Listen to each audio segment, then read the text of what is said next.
శ్రీ భగవాన్ దర్శనానికి వచ్చిన వారు కొందరు సాష్టాంగ నమస్కారం చేస్తుండేవారు. అటువంటి ఒక భక్తునితో, గురువుకి నమస్కారం చేయటం వల్ల అహంకారం నిర్మూలమవుతుంది, అదే ఫలితం. ఆత్మసాక్షాత్కారం ఒళ్ళు వంచటం వల్ల కలుగదు. అహంకారాన్ని వంచాలి అన్నారు. లోపల ఉన్న శుద్ధమైన ఎరుకే దయామయమైన గురువు పాదాలు. వాటితో సంపర్కమే మోక్షాన్నివ్వగలదు అని చెప్పారు.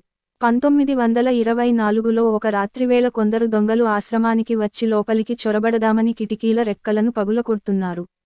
శ్రీ భగవాన్, ఆశ్రమంలోకి రావటానికి అంత శ్రమపడతారెందుకు? తలుపు తెరుస్తాం, మీకు కావలసినది తీసుకువెళ్ళవచ్చు అన్నారట. తలుపుని తీయించారు కూడా. అయినా దొంగలు శ్రీ భగవాన్ని భౌతికంగా గాయపరిచారు. ఒక భక్తుడు దీనిని సహించలేక వాళ్లని తిరిగి కొట్టడానికి సిద్ధపడ్డాడు.